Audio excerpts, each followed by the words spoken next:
السلام علیکم ورحمۃ اللہ وبرکاتہ۔ Welcome to Islamic minutes. ہمارے معاشرے میں کسی کے انتقال کے بعد قبر پر قرآن خوانی کے بڑے بڑے اجتماعات کیے جاتے ہیں۔ 7ویں دن، 40ویں دن اور برسی پر مخصوص محفلیں سجائی جاتی ہیں۔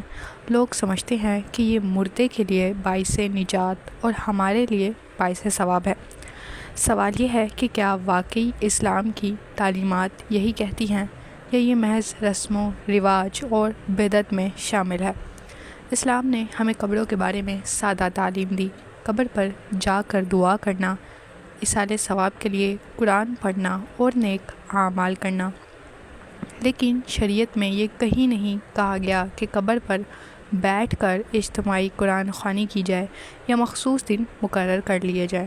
اللہ تعالیٰ نے قرآن مجید میں ارشاد فرمایا، اور یہ کہ انسان کے لیے وہی ہے جس کی اس نے کوشش کی، اور اس کی کوشش عنقریب دیکھی جائے گی، پھر اسے اس کا پورا بدلہ دیا جائے گا۔ یہ آیت واضح کرتی ہے کہ اصل نجات انسان کے اپنے اعمال سے ہے، نہ کہ دوسروں کے بنائے ہوئے رسم و رواج سے۔ رسول اللہ صلی اللہ علیہ وسلم نے فرمایا، جس نے ہمارے دین میں کوئی ایسا نیا کام ایجاد کیا جو اس میں سے نہیں ہے تو وہ مردود ہے۔ نبی صلی اللہ علیہ وسلم نے قبروں کو عبادت گاہ بنانے سے منع فرمایا اور فرمایا، یہود و نصارہ پر اللہ کی لعنت ہے جنہوں نے اپنے نبیوں کی قبروں کو مسجد بنا لیا۔ صحابہ کرام اور تابعین سے بھی کبھی یہ ثابت نہیں ہوا کہ وہ 7ویں دن، 40ویں دن یا برسی پر اجتماعی قرآن خوانی کرتے تھے۔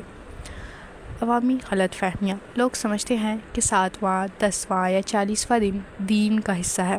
مخصوص راتوں میں اجتماع کر کے قرآن خوانی اور کھانے کی تقسیم کو ایصال ثواب سمجھا جاتا ہے۔ حقیقت یہ ہے کہ یہ سب ہندو اور غیر مسلم معاشرت سے آیا ہے، اور یہ غلط رواج ہے جسے وقت کے ساتھ ساتھ مسلمانوں نے اپنا لیا ہے۔